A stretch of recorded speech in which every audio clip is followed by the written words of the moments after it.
Студид сангийн сайд хаян хэрэг өргөдөд байна. Танд өглөөний мэнд хүргэе. Өглөөний мэнд. Тэгэхээр энэ 7 хоногт бас Монгол Улсын эдийн засгийн түүхэнд түүхэн гэж одоо хэлж болохоор нэгэн ажлыг эхлүүллээ гэж ойлгож байгаа.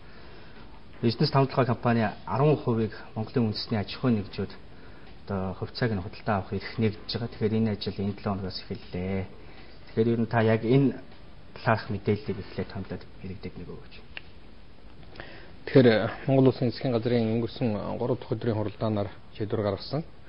За ер нь бол хамтарсан засгийн газрын хамгийн том гэж хэлж болох мөрийн хөтөлбөрийн үндсэн үзүүлэлтүүд 1.5 сая төгрөгийн хүрээнд дотор ард иргэдэд хувьцаа мөнгө өгөх тухай асуудал. Тэгэхээр энэ асуудлаар бол бид нэр 5-7 хувьцааг олон улсын зах зээл дээр гаргах хүртэлх хугацаанд иргэдэд амласан одоо 1 сая төгрөгийн хувьцааг өгөх асуудлыг шийдсэн. За ингээд бид нэр 1072 ширхэг хувьцааг 1 сая төгрөгтэй дүүцүүлж одоо нэг ёсондоо засгийн газраас энэ удаад хэрэгжүүлэх гэж байгаа үнийг бол 933 төгрөгөөр тооцож одоо ингэж иргэдтэй бол хувьцаагаа эзэмшүүлж байгаа. За энэ хувьцааг эзэмшүүлэхдээ бол үндэсний аж ахуйн нэгжүүд бас энэ үнээрээ санал болгож байгаа. Ер нь бол энэ ажил бол бас энэ тодорхой хугацаанд бол үргэлжлэх ажил шүү дээ. Өөрөөр хэлэх юм бол иргэдийнхээ хүний хөгжлийн сангийн дэвтэр дээр одоо ингээд бичлэлтээ хийж эхэлнэ.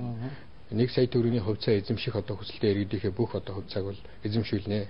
Хүсэлтэй иргэд гэдэг нь юу хэлж яах вэ гэхээр иргэд маань нэг зүйлийг бас ойлгох хэрэгтэй. Яагаад гэвэл сая одоо бидний 12 оны төсөвт 334 тэрбум төгрөг суулсан. Өөрөөр хэлбэл ахмад настай хөгжлийн бэрхшээлтэй иргэдэд олгохоор. За ингээд сая судалгаа авахд бол эндээс 90 орчим мянган иргэн бол хувьцаагаа авъя гэдэг саналыг ирүүлсэн байгаа. Тэгэхээр одоо 260 орчим тэрбум төгрөг бол ахмад настай хөгжлийн бэрхшээлтэй иргэд олгодно. Бусд нь бол хувьцаагаа эзэмшнэ гэж. За үлдэж байгаа бас нийт одоо 2.5 сая иргэнээсээ бол асуулга явуулсан байгаа. Зүгээр яг эцсийн тоог бол би хэлж мэдэхгүй. Нэгдүгээр засгийн газрын хуралдаан дээр харахад бол 1.2 сая хүн бол үндсэндээ мөнгө аавна, бусд нь бол одоо хувьцаа эзэмших одоо ийм талтай байгаа гэсэн тийм тооцоо байсан. Энэ тоо бол бас нарийн тоо биш ээ гэдгийг бас иргэдтэй хэлмээр байна л да. Тэгэхээр хувьцаагаа худалдаж авахгүй бэлэн мөнгө аавна гэсэн хүсэлтэй иргэдийн хувьцааг бас үндэсний аж ахуйн нэгжүүдэд шилжүүлж эзэмшиж болно гэж ойлгож байна тийм үү? Тэгээ шилжүүлэх. Ерөн зүгээр одоо саяны ярьсан тэр үн байна шүү дээ, тий. Тэр үнээр бол үндэсний аж ахуйн нэгжүүдтэй бид нарт чинь 10 хүртэл санал болгох хэрэгтэй. За үндэсний аж ахуйн нэгжүүд бол энийг одоо яг хөхөр програм төсөөр дамжиж бид нар одоо энэ хувьцааг худалдаалах, арилжаалах тухай асуудлыг бол шийдвэрлэнэ. За ингэсний дараачаар бол одоо тэр үндэсний аж ахуйн нэгжүүдээс орж ирсэн мөнгөөр иргэд маань одоо бас хувьцаагаа сая төгрөг авах хүсэлтэй иргэдийн тэр хүсэлтийг одоо бас хэрэгжүүлж эхлэх учиртай ийм тооцоотой ажиллаж байгаа. Тэгэхээр үндэсний аж ахуйн нэгж гэдгийг ер нь яг хэрхэн тодорхойлж, томьёолж байна. Яг энэ хувьцаа худалдаж авах эрхтэй тэр хуулийн этгээдийг ямар шалгуураар тавьж байгаа. Тэгэхээр эн чинь бол ийм шүү дээ. Одоо би санаж байна одоо үндэсний аж ахуйн нэгжүүдийн одоо энэ хувьцаанд хамрагдах үндэсний аж ахуйн нэгжүүдийн шалгуур үзүүлэлтүүдийг гаргасан. Өөрөөр хэлэх юм бол нэг үйл ажиллагааны талаас нь татвар төлдөг талаас нь тий. Ингээд үзэхэд нэг дээр бас нэг оны өмнө нэг бахан маргаан дэгдэл байсан шүү дээ. 87 мянган аж ахуйн нэгжээс 30 эдэн мянган нөлөө одоо шаардлага хангах юм байна гэдэг. Мэдээж энэ бол бас татварын ерөнхий газар дээр бүх тооцоо судалгаа нь хийгдчихсэн байж байгаа. Татварын ерөнхий газрын бол эртөө засгийн газар дээр ороход одоо бид бол билээ. Засгийн газар нэгэнт одоо энэ үнэ тогтоогоод ингэх юм бол шууд бид нэр үндэсний аж ахуйн нэгжүүдтэй санал болгоод ингээд програм төсөвдөр дамжуулаад энэ хувьцааг эзэмшиж байлын байгаа гэсэн ийм одоо мэдээлэл хэлж байлээ л дээ. Ер нь бол аж ахуйн нэгжүүд бол харьяа дүүргийнхаа гэдэг юм уу татварын албан дээр очиж бие боломжтой юу гэдгийг нь лавлцсан дээр байх тийм ээ. За тэр бол одоо гарцаагүй тийм одоо шаардлага бол байгаа. Зөвхөн нэг аж ахуйн нэгжид ноогдох хувьцааны тоог 32240 гэсэн байлуу да орчим байлаа. Дээр хязгаарна гэж тэгж тогтоож ийлээ л дээ. Тэгэхээр тэр чинь өмнө нь бол одоо бид нэр тэгэд тогтоож исэн. За тэгээд тэрнийг одоо үндэсний аж ахуйн нэгжүүдэд эзэмшүүлнэ гэсний дараачаар бол манай нөгөө үндэсний аж ахуйн үйлдвэрлэлийн нэгдэл байлаа. 909-ийн центр гэдэг. Томоохон аж ахуйн нэгжүүд бол нээлж одоо бас энэ 5-7% хувьцааг эзэмших чиглэлээр нэлээд хөдөлгөөн өрнөсөн шүү дээ. Зүгээр одоо би энэ аж ахуйн нэгжүүд бол тэр байр суурин дээр байгаа байхаа гэж ойлгож байгаа.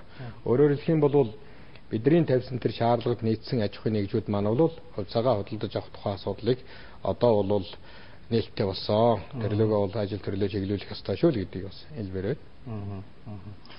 Нэг хувьцааны үнийг 933 төгрөг гэж тогтоосон байлаа. Энэ ер нь хэл шалгуур уу? Ер нь хөрөнгөний зах зээлийн хувьцааны үн ханш гэдгийг бас нэг шүүмжлэлтэй тал байдаг шүү дээ. Засгийн газраас гэдэг юм уу шууд ингээд тогтоогоод өгчөж болохгүй гэдэг ч юм уу. Ер нь энийг 933 гэж тогтоогосон үндслэл шалтгааныг та нэг сайхан тайлбарлаад өгч. За ер нь бол энэ юм штэ. За хувьцааны үн тогтоох гэдэг бол нарийн асуудал юм шүү. Энэ бол одоо бас мэрэгжлийн төвшөнд хийгддэг олон улсын зах зээл дээр одоо тооцож гаргаж ирдэг тодорхой үзүүлэлтүүд байдаг бах.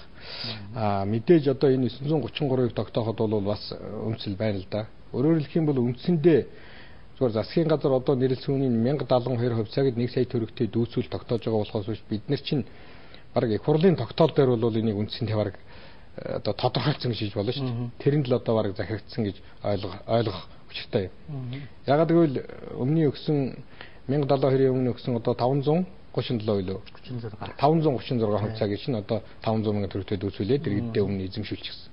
Тэгэхээр ч одоо сая төгрөгийн хувьцаа эзэмшүүлнэ гэхээр бид нэр бол гарцаа авахгүй нэг 536-ыг чинь дахиад нэг 536 нэмэхэд одоо 1072 нь бол сая төгрөг буюу өөрөөр хэлэх юм 1 хувьцааны үнэ 933 төгрөг болж хуурж байгаа. Тэгэхдээ энэ харах хэмжээг бол бид нэр 5 толгойн хувьцааны үнэ одоо хувьцаа IPO эхлэхээс өмнөх хугацаанд авч хэрэгжүүлж байгаа төр арга хэмжээ гэж ойлгож болно.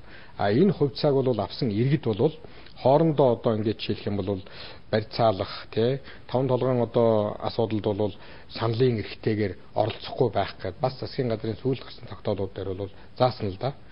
Тэгвэл ямар ч үсэн иргэд бол нэг юмд бол хатуу итгэлтэй байх хэрэгтэй. Юу гэхээр таны одоо энэ 1072 хувьцаа бол 1 сая төгрөг. Энийг бол засгийн газар баталгаажуулсан учраас тий ямар ч нөхцөлд бол энэ бол одоо 1 сая төгрөгийн одоо эрхтэй үнцаасаа л гэж ойлгох хэрэгтэй. Зүгээр зарим судлаачид тэмдэглэж илээ энэ 933 төгрөгийн нэг ширхэг хувьцаа цаашдаа $2, $5, $10 болж өснө гэдэг. Магадгүй мэдээж болцоотой байх. Ягаад гэвэл энэ бизнес хамтлагаа гэдэг компани өөрөө өсөж, дэвжиж, хөгжиж хөрөнгө оруулалтаа сайжрах бах л гэж тооцоолж байгаа даа. Та зүгээр юу гэж тодорхойлж байгаа алсыг? Ер нь зүгээр би бол одоо яг энэ нөгөө энэ үнд цаасны чиглэлийн тим одоо мэрэгчлэлтэн биш. Зүгээр яг одоо энэ тогтоолын төслийг гаргуулах, засгийн газарт оруулах гэдэг энэ мэрэгжлийн хүмүүстэй ажиллаж байхад бол манай 5 толгойн хувьцааны үн бол өснө гэж. Ер нь гадаадын одоо судлаач тооцсон юм байна. Өсөлтөө бид нар яг үгээр сая бас засгийн газар нэг тогтоолоо гаргалаа ш төмөр замтай холбоотой асуудлаа шийдвэрлээ. Төмөр замаа тавихаар болсон. Эрчимчний асуудлыг одоо шийдвэрлэх тухай асуудал яригдж байна. Дэд үтсийн асуудал сайжирна. Ингээд энэ бусад одоо бус нөхцлүүд нь тий тэнд одоо эдийн засгийн үйл ажиллагаа явуулах бололцоотой нөхцөл бүртгэгд бол 5 толгойн хувьцаа бол өснө гэсэн тийм тооцоотой байгаа юм билээ. Гадны судлаачид бол ер нь төмөр зам тавиад одоо эрчимчээ татаад оруулаад ирэхэд бол 5 толгойн хувьцаа бол эрс өснө гэж ингэж үздэг юм билээ. Тэгэхээр иргэд бол 5 толгойн хувьцаа ер нь цаашдаа өснө гэдэг дээр бол итгэлтэй л байх хэрэгтэй гэж би бол. Тэгэхээр энэ бол зүгээр энгийнээр ойлгвол өнөөдөртөө авчиж байгаа 1 сая төгрөгөөс бас ирээдүйд үр ашиг нь үнэлэмж нь байнга өсөх хувьцаач бас ашигтай гэдэг ойлголтыг бас иргэдэд өгөх нь зөв. Тэр маш зөв. Ер нь бол бид нар сая одоо энэ өнгөрч байгаа хугацаанд хувьцааны тухай ойлголтыг ард иргэдээ жоохон дутуу өгсөн байна. Засгийн газар дээр бол бас засгийн газрын тэргүүн биднэрт бас шүүмжлэлтэй хандсан л да. Ер нь цаашдаа бид нар ард иргэдээ одоо ингээд энэ хөрөнгөний зах зээл гэдэг нэг жинхэнэ утгаар нь хэрэгжүүлэе гэж. Одоо хөрөнгөийнхөө биржийг жинхэнэ утгаар нь ажилуулъя. За үндэсний аж ахуйн нэгжүүдээ одоо олон улсын зах зээл дээрс дотооддоо ч нээлттэй одоо ийм хариуцлагатай компаниуд болгоё гэвэл энэ хувьцаатай холбоотой хувьцаат компаниудын тухай асуудлыг ард иргэдээ өргөн дэлгэр сурчлах хэрэгтэй юм байна гэж ингэж одоо бас ойлгуулсан. Ер нь бол ингээд хөдөлмөр нэгэн хавлын яамнаас сая асуугаад явж байхад хувьцааны тухай ойлголт долимгаасаа болоод иргэд маань мөнгө авна гэдэг хандлага бас жоохон тийм байна. Хэрвээ үнэхээр хувьцааны тухай ойлголт нь бас илүү ийм хүнд хүрсэн байвал хувьцаагаа хүсэлтээ иргэд бол нэмэгдэх хандлагатай байна гэдэг тийм бас зүйл ажиглагдсан гэдгийг хөдөлмөрийн хавлын сайд засгийн газрын хурлаан дээр ярьж илээ л дээ. Ер нь юу яаж ажиллах вэ? За одоо би мөнгө авах вэ гэхэл ер нь хувьцааны ашигтай юм шиг байна гэвэл хувьд чим зохицуулт хийх боломж олгоцсон бол нээлттэй байна. Нээлттэй. Тэр үл ямар ч одоо асуудал байхгүй шүү дээ. Ер нь сая иргэдээс би сая нэг тоо хэллээ шүү дээ. 90,000 иргэн бол хувьцаагаа авъя гэж. Өөрөөр хэлбэл манай ахмад настай хөгжлийн бэрхшээлтэй иргэд маань бол асуухад 90,000 хүн хувьцаагаа авъя гэдэг чинь тэнд бас хувьцаа бол хэрэгтэй юм а гэдэг ойлголт бол ард түмний дунд бас нэлээд сайн байна шүү дээ. Гэсэн үг байна тийм. Бусад хөрөнгө оруулалтын талаар нөгөө нийгмийн даатгалын шимтгэл гэдэг юм уу, орон сууцны үр төлбөр гэдэг юм уу, тэрэнд зарцуулах боломжуулалтаа тэрний ер нь хүсэлтэй иргэд хэрэг байх шиг байгаа. За тэрний иргэд бол бас байгаа. Өөрөөр хэлбэл эрүүл мэндийн даатгал, нийгмийн даатгалын одоо шимтгэлээ төлөйгээд. Тэгээ бид нар өнгөрсөн тэр тогтоол дээр бол эдрийг зохицуултуудыг бас бүгдийг зааж өгсөн лөө. Эрүүл мэндийн даатгалдаа төлөөд одоо бас тийм чинь тодорхой хэмжээний бодлогоо хөвцөө үлдүүл яах вэ? За бас одоо дутагдуул яах вэ? Үлдэгдэл хөвцөөгөө хаана төвлөрүүлэх үү гэд нэлээд одоо нарийн заалттай ийм тогтоолууд гарсан л да. Иргэдэд 1 сая төгрөг олгож эхэлсэн. Зүгээр энэ ажлын явц ямар байна? Энэ талаар нэг та жоохон мэдээлэл өгөөч. Хэлсэн. За би сая хэлсэн 334 одоо мянган иргэндэл бид нар чинь 1 сая төгрөг өгөхөөр 12 оны төсөвтөө суулгасан шүү дээ. Тэгээд үндсэндээ одоо сая бол иргэдээс авсан саналын үндсэн дээр бол нэг 260 орчим мянган иргэн болвол сая төгрөг авахар юм тооцоо гарч ах шиг байна. Тэгэхээр бид нар эхний бол 330 мянган төгрөгөө үндсэндээ одоо Улаанбаатар хотод бол тавиад дууссан. За бусад одоо аймаг орон нутгууд руу бол хөрөнгө нь ер нь 6 сарын 1-ний өмнө бол шилжигдсэн. Тэгэхээр яг олгогдсон эсхийг би мэдэхгүй байна. Эх 7 хоногт бол энэ ямар ч байсан олгогдоод дууснаа гэж ингэж ойлгож байгаа.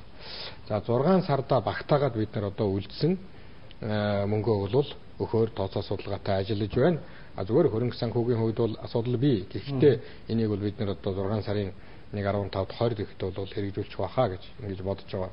Энэ дээр нэг зүйлийг хэлэхэд бол ингээд мөнгө орж ирэхээр иргэд маань бол бас нэлээд бухимдалтай маш их хэмжээгээр одоо очир дугаар үүсгэж өглөө иртэрж очирж бас ингэж байгаа зүйлүүд ажиглагдж байна л дээ.